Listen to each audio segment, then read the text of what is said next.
and gentlemen, boys and girls, children of all ages, this is Dorian. And this is Miss MVP. And welcome back to another episode of the Convos in the Park podcast. Good morning, good evening, and good night. How is everyone doing today? I hope everyone is doing well. I am. I'm a little upset. Why are you upset? Well, Charlie left me. Charlie Chaplin's gone, guys. Charlie Chaplin had a good reason to leave. A very, very good reason to leave. I enjoyed him. That's okay. We're gonna get you a little miniature one to put up there. Negative Ghost Rider, no. Just for the show. No. No, there's no way in the world that is ever coming back. That was a slight accident by me. Didn't have the proper lighting while I was shaving, and I fixed the error. I think it was on purpose. But anyway, we have a great episode for you guys this week. It was right on time for Black History Month, and it is geared towards the Black families, right? Yes. What are we calling this episode? This one will be dedicated to the Black mothers. Awesome. So we have a 4-part series. So sit back, relax, come back every week, and let's get this conversation started. We are gearing the Black mothers, Yes. Black fathers, Black children, and the Black village. So it's a long series, but it's going to be worth it while. And, get the pot stirred, get the conversation going. Oh, yes, indeed. And I think this is something that's well overdue, even though it is hitting for Black History Month. But here at Convos in the Park, I believe that every day is Black History Month. Yeah, I am definitely Black History every day. So speaking of, since we're going to go and get into the Black mothers, since we have one sitting here. Who you talking about? Not my mama. I do want to, before we get really deep into the conversation, I do want to ask a question. In regards to being a Black mother, what has been your biggest struggle being a Black single mother? My biggest struggle is I have a son. Mm-hmm. So he's born with a target on his back. Yeah. You have to teach him basically how to code switch at a very early age. Because you have your family who you're comfortable with. Yeah. And things can be said and done in house.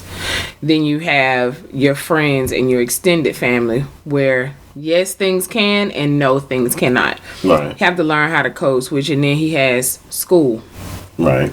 You have neighborhood, and we live in a very diverse neighborhood where one of my neighbors is of Asian descent. We have Caucasians. We have everybody in our neighborhood. And so having to teach him how to do that and still have a sense of identity is hard. Yeah. It's real hard. Now, granted, his father teaches him things that I wouldn't dare try to even understand as a male, because you guys have a target on your back. We have one, but ours is more able to absorb more. Right. And y'all target is on the surface. Right. And even even that you teach them how to code switch, doesn't it sometimes seem like, well, at least looking at it from my perspective, I know for us growing up, yeah, it was just something that was, automatically taught by us, tradition and everything else like that. But like you said, for him to have identity of himself, do you find it harder to teach him the code switch and vice just to be himself and let the world adapt to him? Yes and no, because he has several cultures in his bloodline. Mm-hmm. So he has to adapt to many cultures. So it's okay on certain things, but other times, yes, people are adapt to him. Right. But like I said, he's he's A, black, has a target. B, he's bigger than most kids his age. He's almost 5 foot tall and he's 9. So he's already he's brown. He's big. So you gotta teach him how to, you gotta smile. You have to be a gentle giant. And you should not have to, because the color of his skin should not make him dangerous at such a young age. But that's just our day and time. Now, granted, my daughter has it slightly easier. Younger girls have it slightly easier. But not all the time. Right. And when I say slightly easier, because when the girls have basically in society a hierarchy system when it comes to your skin color. True. So slightly easier because she's in the middle, but she's also a easygoing right now. Right. So, but she's a lot younger than him. But yeah, it's definitely something worth going through. And also, dealing with issues like that, and of course, with being a single mother, the biggest stereotype that most black women have to battle, which is unfortunate, is the stereotype of being the bitter single mother or bitter baby mama, whichever way you have to take it. Have you come across seeing that yourself? Or, I'm pretty sure you may have had some friends that may have, talked about, dealing with that kind of conflict. So what you're asking is, am I bitter, or do I come across people saying I'm bitter? No, well, me knowing you, I don't think of you as the bitter baby mama or bitter single mother. But have you come across, people that may think that? May think that, yeah. Oh yeah, definitely. You have people who are gonna judge you no matter what. Right. But anyone who knows me knows that I'm really pretty easygoing. Will probably be not to toot my own horn, but this will probably be the less stressful relationship that you would have if we have kids or not. And by the way, we're not having any kids. But I have come across people who have looked at me a certain way, depending on if they know me or if they know my kids' fathers or not. So you have people who will judge you from the inside out, right, and people who will judge you from the outside in. But you have to, I'm not gonna say you have to put on a glamour or anything, but you just have to know who your circle is, right, and who you can trust with your information and who not to trust with your information. And that goes into ties with your black village. Who is there? Who is your support system when you need mental health and so forth? Yeah, definitely. One other question I do have is, do you feel, and sometimes even with, being a single mother or co-parent or, in those situations, do you feel like having a father around is very important? Because I know that, there are some women out there that'll say, oh, well, I can do it on my own. The daddy don't need to be around. But, you also have those that'll say that, yeah, whether or not they're with with the child's father, it is important for him to be around. Yes. Now, I think that if the father isn't around, a strong male figure should be around, whether right, it's an uncle or a close family friend, grandfather, whoever. Right. So, me growing up in the house with two parents, I saw the dynamic shift a lot when it was being in a authority position with my dad and my mom. Hey, who handles this, who handles that? Right. And the kids kind of learn, I'm not gonna say better, because it could be a toxic situation where the father dominates over the mother right, all of the time, or vice versa. So it just depends on how balanced that family is, to me. But the benefit of having a two-parent or a mother-father relationship in the house with the child is good. Now, that's not to say that you can't be single and co-parent and still have the relationship outside the house. Right. So I mean, you can still be that and still be the other, because you have to look at this. Just because you got two parents in the house does not mean that it's right. Some people stay for the children. Yeah. Some people stay for the convenience. You know what I'm saying? Yeah. So that bleeds into the kids also, if it's not good. Just to say that it's a two-parent household is not always good. Right. Because you got a lot of single married people out there who husband or wives are out doing work, whether it's career or whoring off. You see, just because you married don't mean right. Yeah. it's gonna be A1. Yeah, that's true. So, all right, now when it comes to, and we're getting into the children a little bit more, what are the kind of things that you feel like you want to instill into your children?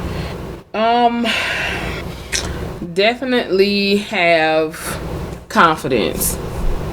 Definitely, yeah. And like I said a couple episodes ago, say it. Even if you think the answer gonna be no or your voice shakes, say it. Just say it. And I appreciate to my children, Mama, you gonna say no anyway. You don't know that. Say it. Get it off your chest. Don't let it fester. Right. So have confidence. There are gonna be people in the world who don't like you just because you are you.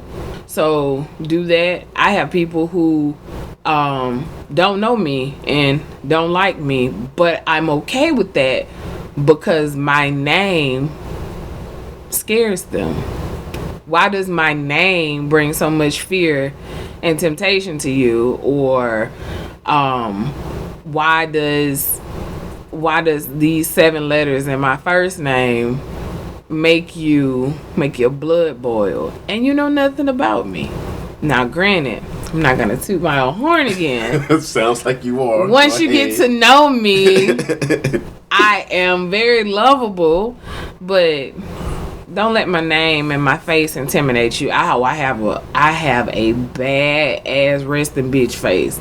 Don't let it scare you. I just look like this. I just look like this, but it's But yeah, definitely have confidence and say what you have to say. If no one hears your voice, no one knows what's on your mind. That's true. That is true. And believe me, that little girl of mine, whew, she used all her words daily. Daily. And speaking of using words, I mean, when it comes to that as well, the biggest thing that we come across as far as things in the Black community is education.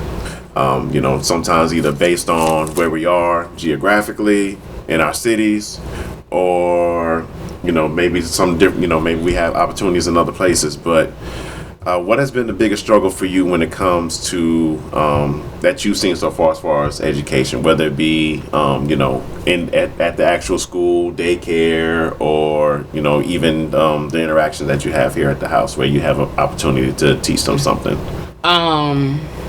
Let's come back to that. Let's come back to that one. I'm not fond of the public school education system, but I'm also not fond of the private school education. Private school education is like a country club for education. You're only gonna get in if you can, you will, you are you capable of. So I don't see where that's based off of the education. The public school education system have produced some of the greatest minds out there. Writers, producers, actors. Right. I'm not knocking the public school system in any state. But I believe that the American school system needs to step up a lot. Yes. I was looking at something on I want to say YouTube. I had to look up something for my son, and so I went to go and look it up and see how I could explain it to him. Mm-hmm. And I came across an educational video, and I'm like, This child is 7 years old. This child is speaking 3 different languages. This child has been reading since he was 17, 18 months old. And granted, kudos to the parents or guardian who's doing that. But these countries allow the foundation to be set, because some of them don't have to go back to work until the child is of 18 to 24 months. Yeah. America wants you back in 6 weeks. Yeah. You see what I'm saying? So Yeah. how can a country this vast and air quotes rich with the land of opportunity be this far behind in education? Because of what? Immigrants. Yeah. But that's a different topic. Yeah. Different. That's a different topic. So That's a deeper, darker criminal link there. exactly. So it's the education system to me is a joke. We have to do what we have to do to get our kids some type of head up Yeah. in certain things, but that goes back to the foundation of education, those fundamental years in a child. Yeah. American parents can't offer that because 6 to 12 weeks you either back at work, unemployed, or you are employed but you gotta work a minimum job in order to be there for your children. So Yeah. you damn if you do and you damn if you don't. Yeah. Yeah, and that's always the biggest struggle. And doubling back on that, when it comes to work, what has been the biggest difficulties you faced while dealing with that situation of trying to balance out work and home life? I balance pretty well. I haven't found any challenges except for when you have when you can't find sporting activities where both of them will be able to do things together or do things at the same park or venue. Right. That becomes a struggle, and that's when you rely on your village Yeah. to, hey, can you go to this game, or can you help me with this? Or if the mom or dad has to work, then another family member have to step up and say, yes, I can do this. Or if not, the child misses out on things. Right. So I had that. That was a big challenge for me when my kids were old enough to do activities like that. Right. And speaking of the support system, not to get too deep in the personal, but how good was your support system overall? For myself or for myself and my kids? Yourself and your kids. Oh, I have a great support system. I wouldn't have it no other way. Because when I became pregnant, I let everybody in my life know at that moment, I'm pregnant. What we gonna do? Not what am I gonna do? Right. What we gonna do? What shift you gonna take? But on all of that, but it's definitely something that you have to wrap your head around when you are keeping friends, lifetime friends. Right. You definitely have to know that person, each friend has their lane. Whether you got one friend or 5 close, 10 close, or whatever, you know each person's skill set. Right. Who's gonna be able to do X, Y, Z? I have one friend. She says, "Don't call me during an emergency. There's nothing I can do. I'm going back to sleep." She will tell you that quick. And I also have one friend who, oh my God, call me. Right. So you have those people who I wouldn't dare call my sister in a life or death emergency. Okay. Until everything got under control. I just wouldn't, because she's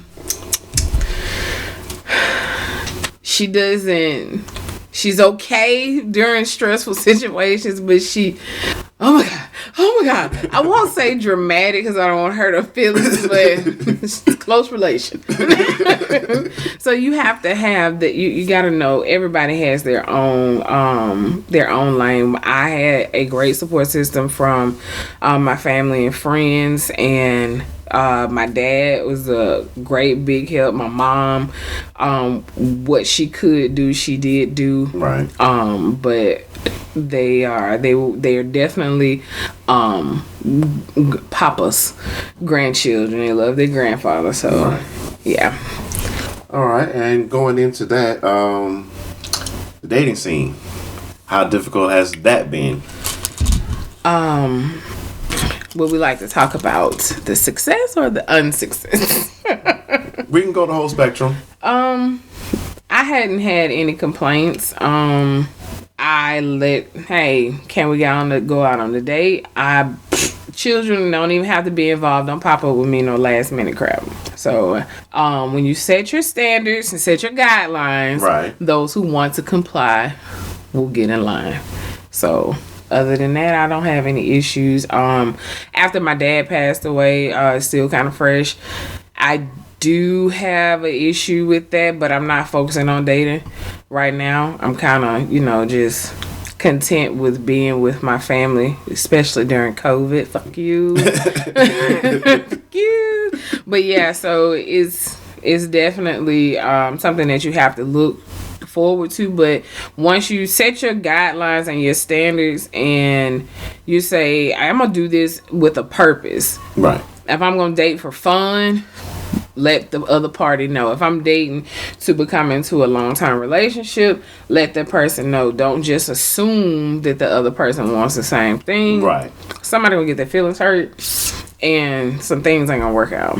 So Right. I let up front know, this is the cup of tea. Would you like to sip? Right. Okay. Also, well, since you kind of touched on it a little bit with COVID, your experience, especially, I know with Alabama, especially during, I think when everything really started hitting, y'all went to homeschool, right? Well, not homeschool, but virtual learning, right? Yes, that happened on St. Patrick's Day or the day after, and it was funny because I won a bet that day. We took a bet from the first case that we heard when I was at work. I said, "Oh yeah," right after Mardi Gras, and I picked the date. I said, "That's gonna be the date that the Alabama shut down right there," and I felt like I was kind of right, but yeah, we went straight to school, homeschool. It was kind of like a panic. Right. I remember going to purchase 2 more laptops and try to get myself situated because I had to start working from home. So it was from March to May that they were virtual. Right. And then you had May, June, July, August that they were summer. And then you had school start in the middle of August. Right. So, and then they went virtual for so many weeks after the next school year. But I do know that a lot of parents worry about the kids falling behind because of the virtual learning. Right. Not everybody has the capability of comprehending a lot of things. So when you have older siblings who are at home, in my opinion, it's only my opinion, when you have older siblings who are at home and you have younger kids who are at home, that kind of puts pressure on the parents. Right. Because they don't want to leave the younger kids at home with the older kids so they can go to work. Right. So you put them in a pickle to say, okay, well, who's going to do what? Especially coming from a single mom. Right. I know families who are dealing with the same thing. You have a 2-parent household, both parents work. You have a child who's in high school, middle school, and you got 2 in elementary school. What do you do? Yeah. It's unfair to the high schoolers. Yeah. To watch after the younger ones, but the younger ones are also too young to be left alone to handle schoolwork by themselves. Yeah. So it's a real stretch for families. It's a real stretch for schools. The teachers have done a tremendous job with adapting. Yeah. There are some that are not putting forth the best effort. Yes, that is very true. You know who you are. But I blame that part on the principals for not at least going through the recordings to see what the teachers are doing, how long they're spending on the lessons. There are some teachers who go over and beyond. My son's teacher, she makes an effort to have what's called small groups where she may cut their PE time short, and she pulls them and have individual times with them, whether it's 15, 20 minutes or 30 minutes, which I think is good. Yeah. Because they're at home, they're going to go outside and play and so forth, so they can have physical activity. They just have to allot that time. So you have teachers who are going above and beyond. You have some teachers just doing the bare minimum just to say they held class for the day. But I feel that some kids are going to just get pushed through. And it's unfair to those who are working. It's unfair to the teachers who are busting their ass to teach, and the next teacher is just pushing her kids through.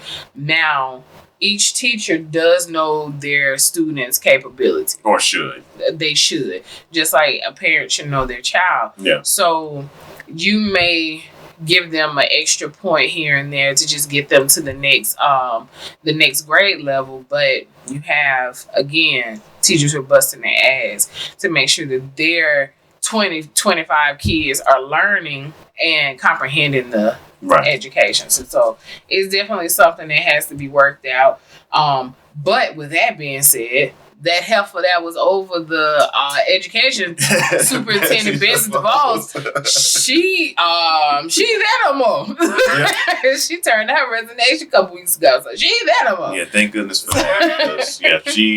She was horrible. But even with education, I know it's been difficult for parents during this pandemic, but I can remember my mother was the strictest on education. She always made sure that her children did their best. And she was one of those parents. I mean, she may not have went to every PTA meeting, but best believe she was going to go to any parent-teacher conference that was available and get the full dirt on what her son was doing. And boy, well, I'll say from kindergarten up until maybe senior year. No.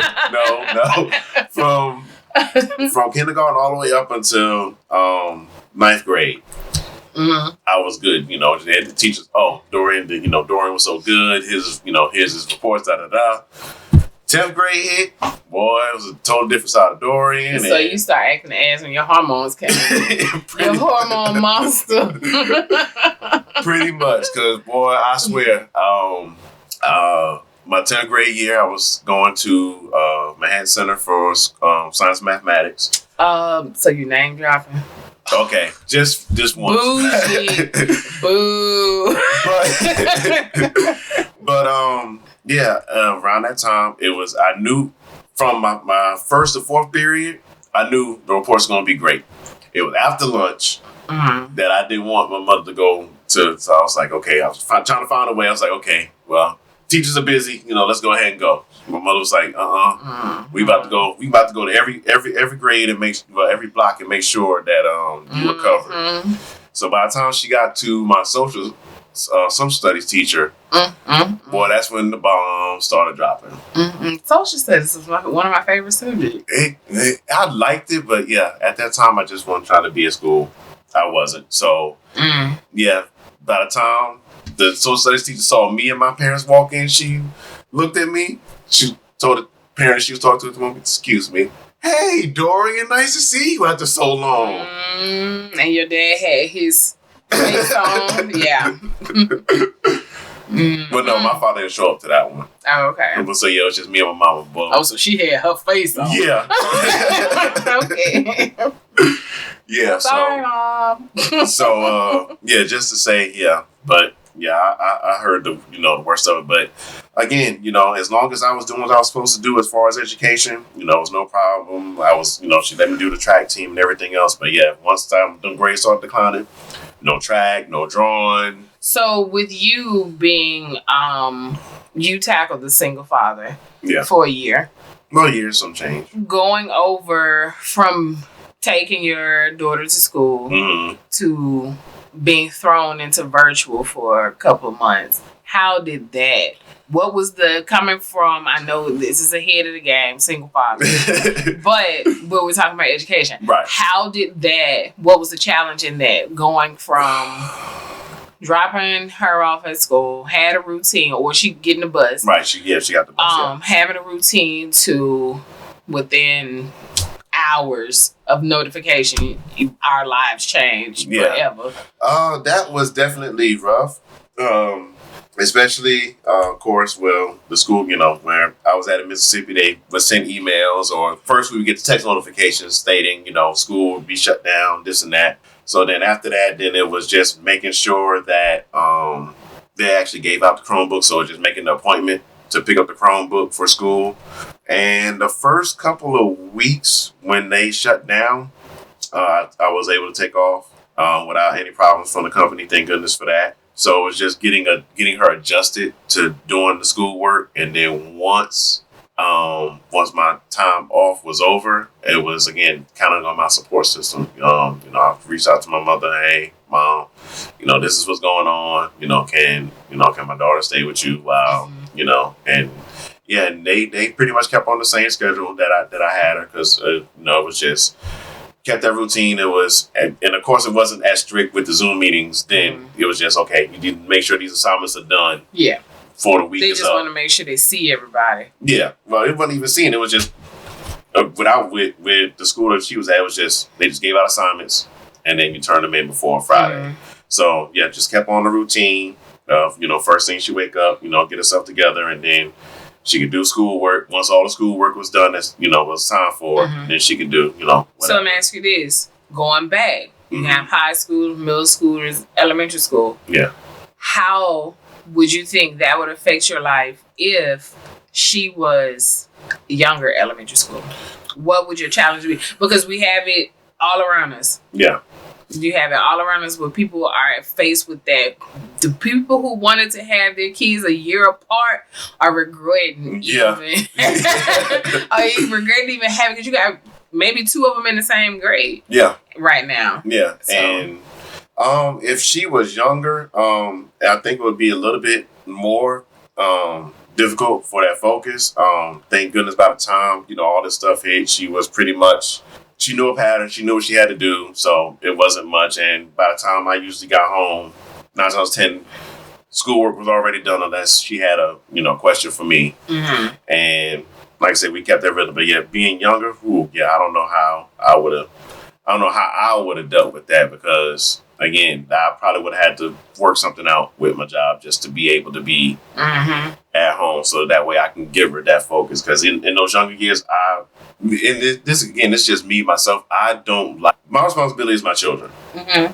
And as much as I have my support system, I don't want the support system to feel like they're the ones raising my kid and I'm just, there, because of my job. So I would have found some way to take off and, work some out to where I can spend the majority of that time, virtually there with my daughter to make sure that she was doing what she was supposed to do and actually learning and not just, going through the motions. So I was speaking to one of my friends today, and she said something similar to that about, she was like, no, you're doing it as a favor.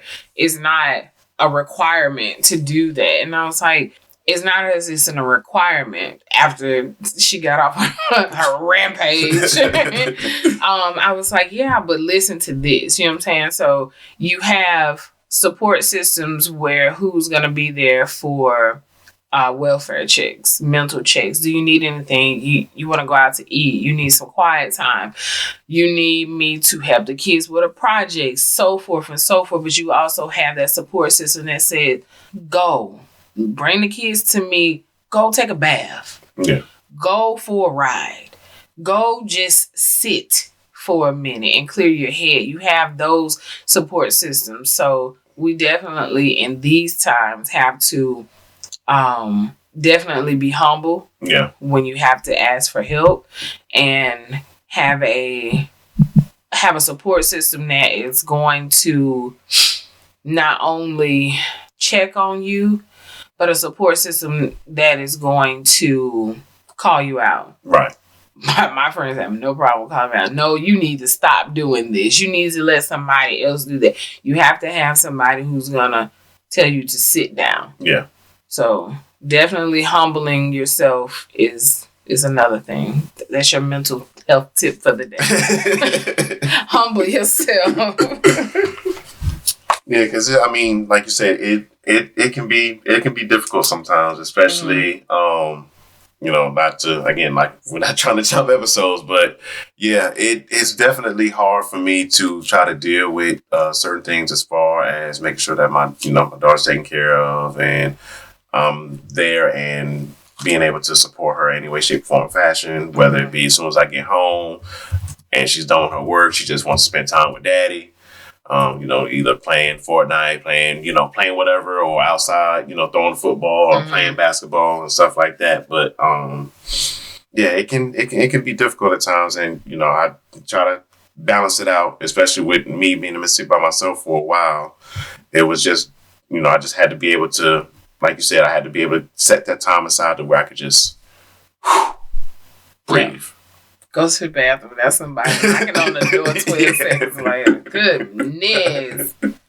Yeah. So I understand. That support system is, I'm not going to say we use it or abuse it, but we definitely have to be mindful of it. You can't do everything by yourself. Right. So it's a lovely thing to have. Yeah. And we speaking of these times, we're speaking of everything as far as, COVID and everything else. Especially, I know it was different from the way, that probably me and you grew up. But we come into these times where we have to question the experience of our children. Well, I won't say question the experience of our children, but now with, the questions of sexuality and everything else, how would you address or deal with it if if either your children came up to you and said that they either claiming another sexuality or they may have a preference in the same sex? The question that I will come to them is to make sure that they understand what they are doing. Mm-hmm. Because you don't want them to, I guess, be caught up in a quote unquote trend, right, of saying that, and I know that I'm going to hear this and I'm okay with that. I don't want, you have to double check and make sure that they're not on a fad. Right. To make sure that just because, like, a girl back in the day, it was sissies or tomboys. That was it. Yeah. Now you got 17 categories that somebody can fall under. Yeah. Before it was sissies and tomboys, you had androgynous and bulldaggers. Yeah. You know what I'm saying? So pick two. Pick two and stick to it. But hey, do you? But I don't want, that child should not feel like they're in trouble. Mm-hmm. Or they did something wrong. Right. We all go through phases in life. Yeah. Do I feel that a child younger than high school should determine how they feel on the inside and want to get a body image change? No, because I used to dress like a tomboy. I've never been attracted to girls. I've never had a sexual experience with a girl, anything.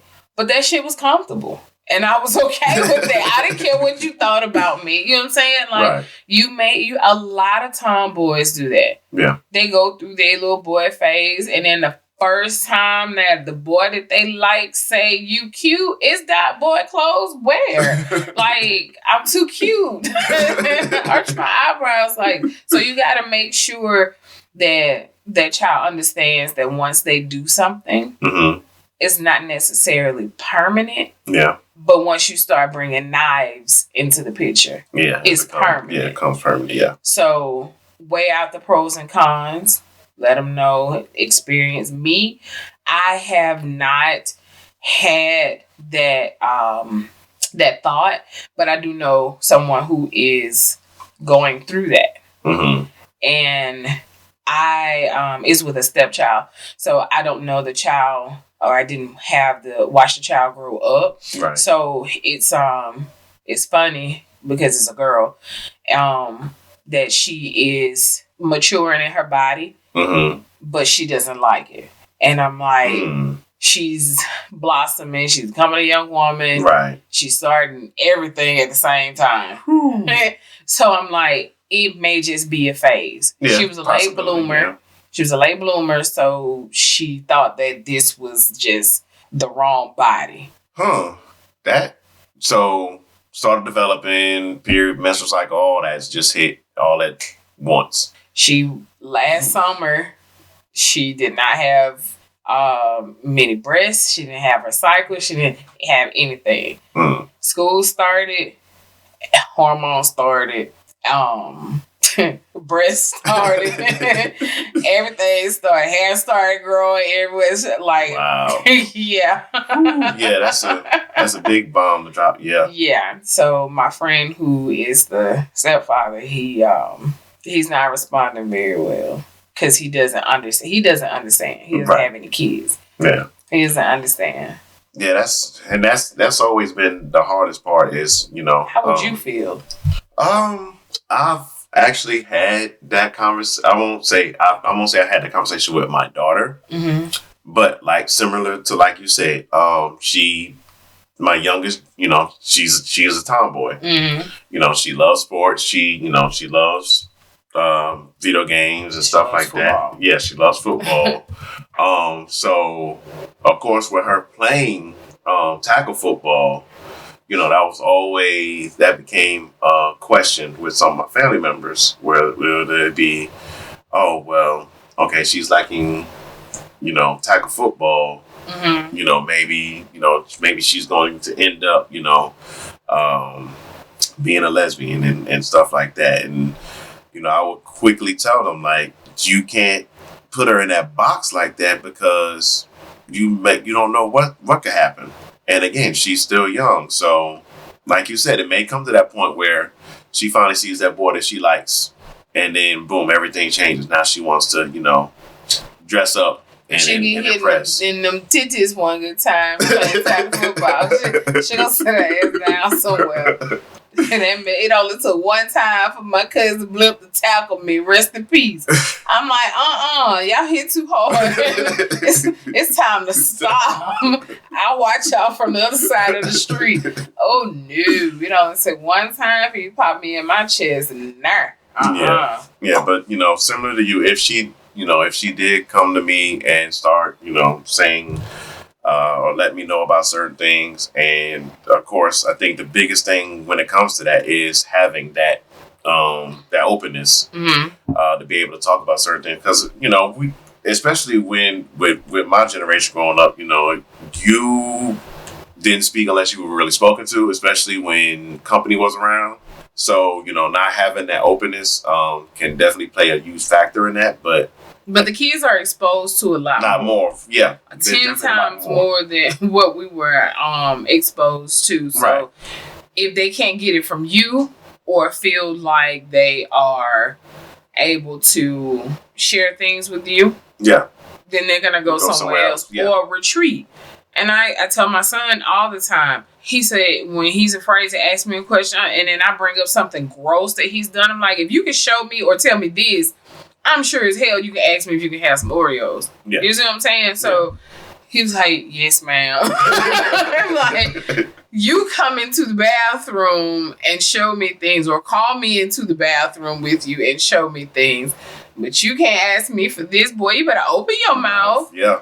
Tell me anything. And you got to have that open relationship because you don't want that to trickle down to some unwantedness. Yeah, definitely. So once you have some unwantedness nippling around, then it's pretty much downhill from there. Yeah, and that's the biggest struggle because as open as my relationship is with my youngest daughter, my oldest daughter, it was, I won't say the complete opposite, but it got to a point where she didn't feel like she could come to me at all, and it took a while for me to rebuild that. With her and just some understanding and everything else, but At the end of the day, I'm glad that I, did take those steps, and it took her just coming to me out of frustration and just, laying it all open. And sometimes that's what it takes. Pressure busts a pipe. Yeah. So you just have to understand that their needs will be met one way or the other, whether it's through you talking to them and understanding or someone else. So yeah. And even with learning things from someone else, I know, speaking for myself, I was never sat down and had, the quote unquote talk about sexuality. Oh, you want me to have it with you? I think it's already way, way, way past that part. Okay. But, even with that, with, both your children being young, there's always been a battle about, when's the appropriate time to have, that talk. And even with my oldest daughter, we didn't have it until she started asking or, noticing certain things and then asking us questions. My son is 9. He's almost 5 foot tall. I called porn on his phone. Wow. I immediately told his father, and he said, I need to talk to him. Quickly, please. Please, because I can't handle that pressure. I already said, when I was pregnant, I had already said, I'm going to get his ass a vasectomy because I can't deal with it. Yeah. But that's a different conversation. Don't know if that's legal in the United States. Just sad. But I definitely encourage men not to have that conversation with their daughters before the mom does. Right. That's just me. Yeah. Now, if you're in a situation where the mother isn't around, get a different female that you trust. Yeah. You don't want to be the first person to tell your daughter about sex. It's awkward. No girl wants to know that her dad ever had sex. No girl wants to look at her father and like, oh, you did what? To who? Oh, you don't want to put that image in their head. Right. Because my dad told me the night that I was conceived, my daddy told me I was a birthday gift. Calculating from my dad's birthday to my birthday is the gestation period. Every time I look on that calendar, I am reminded the night my mom and my daddy had sex. Don't do that. Wow. Okay. Yes, Daddy, you did that. You did, and I'm still traumatized. So yeah, don't do that. Don't have the sex talk with her before her mama does. Oh, no. When it came to my oldest, mama handled that. Neither one of them. Yeah. Oh, no, yeah, definitely. Yeah, mama's handling that part, and then I'll be the follow-up guy afterwards if they got any other questions or stuff like that. So who sat you down and talked to you? Or did you just learn through an internship? I learned through an internship. No one sat me down. A lot of it was from the streets and from health education. Oh, Lord. Yeah, no one sat me down. You belong to the streets.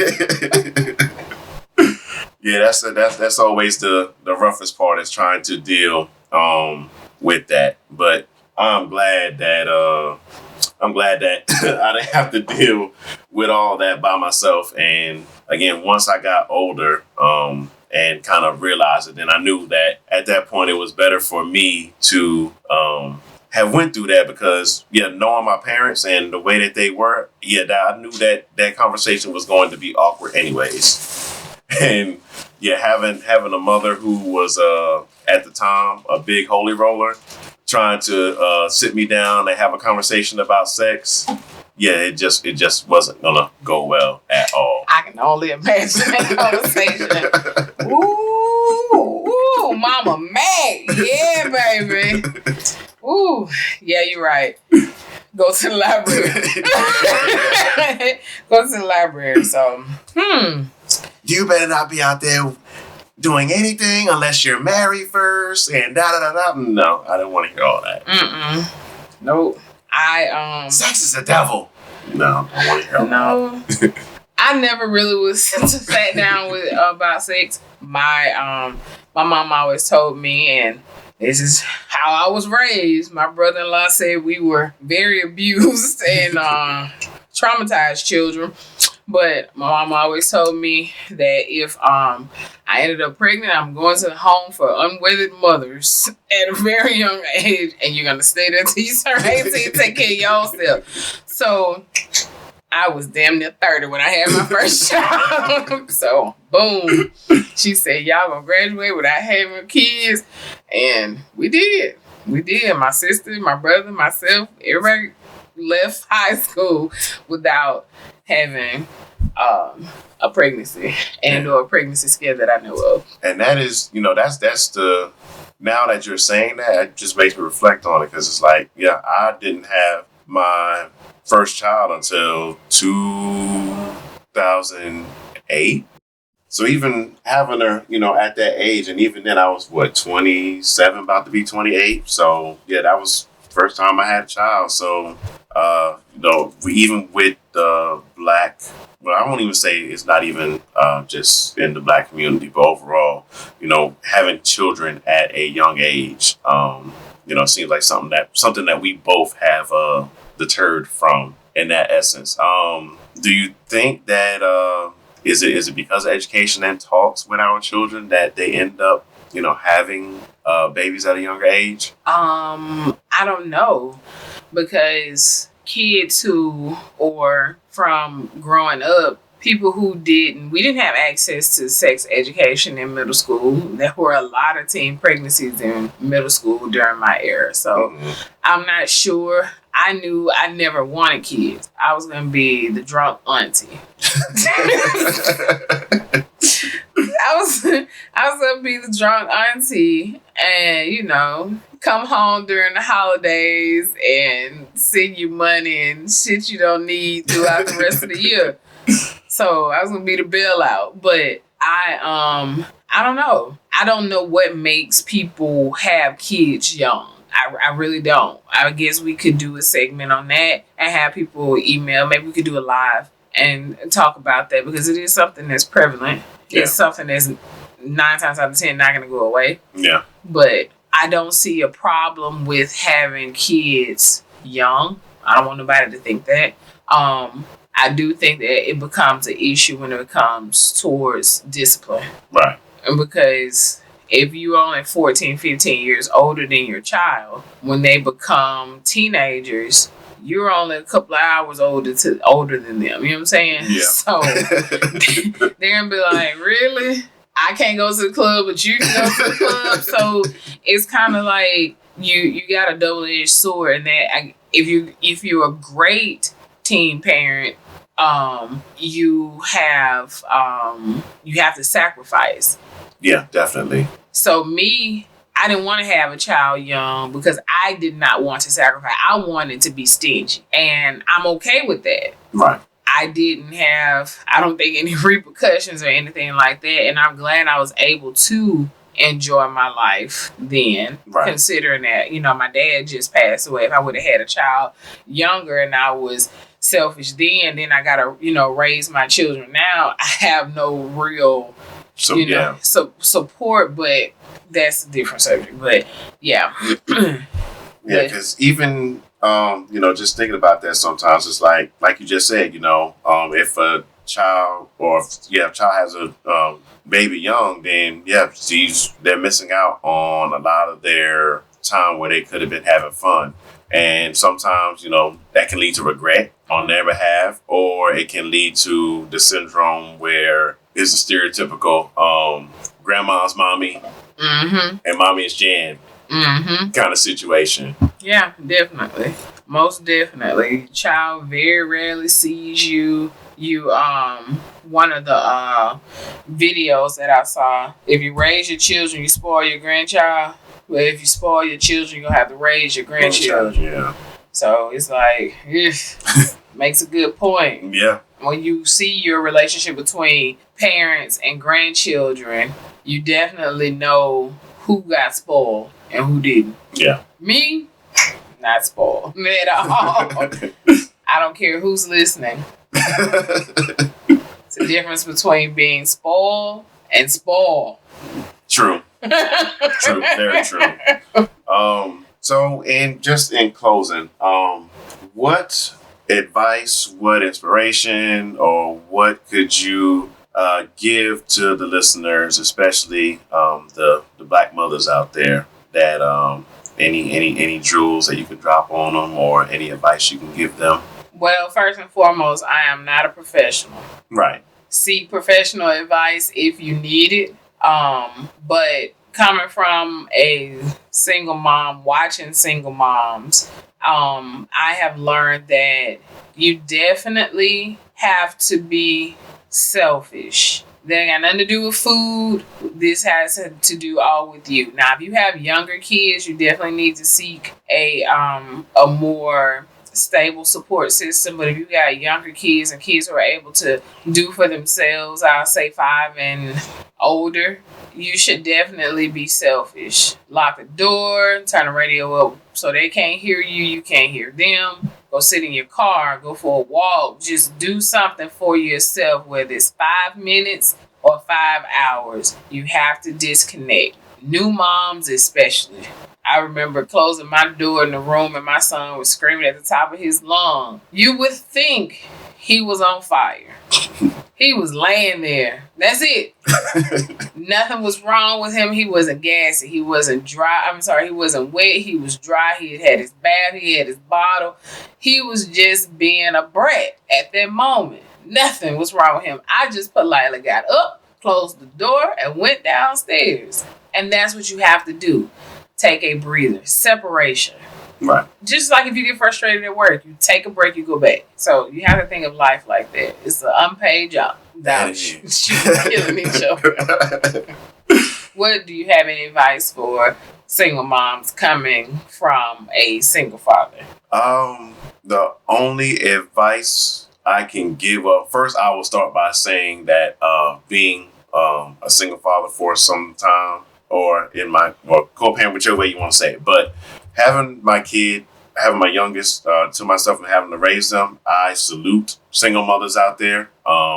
Yes. You never know. It's one of those situations where you never know the struggle unless you go through it yourself. So, all praises due, salute everything to the single mothers out there. And for, like Miss MVP said, you got to be selfish with your time.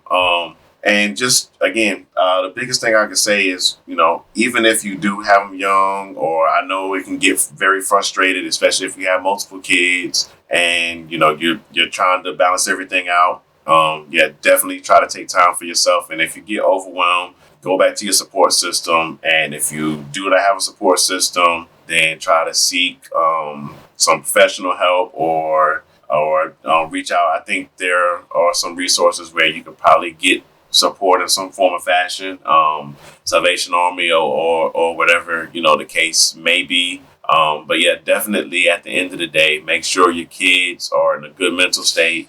Make sure that they're taken care of to the best of your ability, as well as trying to take care of yourself to the best of your ability, whether it be through, just a quick moment of relaxation, whether it be that 5-10 minutes in the car before, you go inside the house after a long day at work. Just find those moments where you can have to yourself just so you can have that peace, because not having that peace can lead to problems later on. Channel your inner alcoholic. Call your spirits. Your spirits of choice, by all means, is very well needed. I'm going to give you your mental tip of the day. Like we said earlier, humble yourself. You have to humble yourself. It festers when you don't. If you need it, say it. If you need help, by all means, say you need help. The right people will not judge you. Yeah. The right people will help you. As an old saying is, people will help you when you're trying to help yourself. So please humble yourself. Money tip for the day, week, whatever day you're listening to it. Buy in bulk, people. Okay. Story time. No. It's no story time. Just buy in bulk, because you save a lot of time and money. You already know paper towels, toilet tissue, paper products. I should be more professional. Paper products and soap, things like that. You already know what you're gonna use. Yeah. Why you keep going to the store every other week to buy these things? If you can get 3 body washes for the price of 2 body washes, it's just like a sale, buy 2 get 1 free. Yeah. Just go ahead and pay. It looks weird when you're buying that much, but think about how much time you can save. Yeah. I use, not plugging no business, I'm sorry. I use this service that will say that has it's a website that will basically a subscription. Mm-hmm. I don't have to worry about now. I don't have to worry about when the paper products are coming. The only thing I have to worry about is remembering who the hell is charging my card. I'm like, oh, okay. And then I get an email an hour later saying, oh, your order is shipped. I'm like, oh, okay, that's what that charge was. Okay. So boom. So that's the only thing that I have to remember. But buy in bulk, people. That's all I got for today. Okay.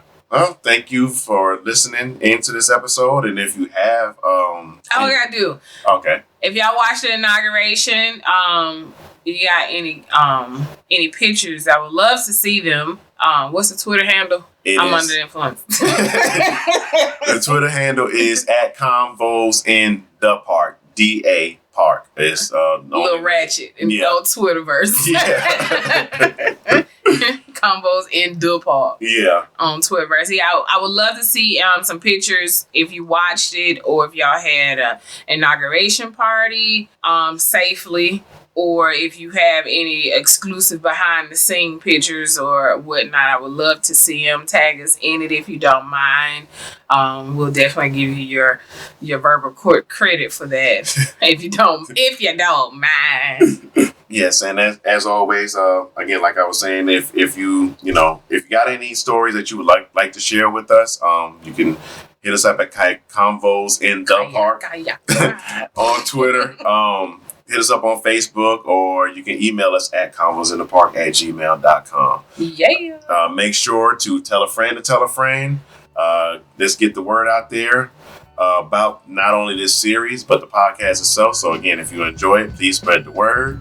Yeah, if you have any content that you want us to speak on, I don't mind fact checking anything. I'm ready for it. Send me the information. I'm here. Exactly. And as always, have you had that convo yet? Good evening, good morning, and good night. Why not? Catch you next time. Peace.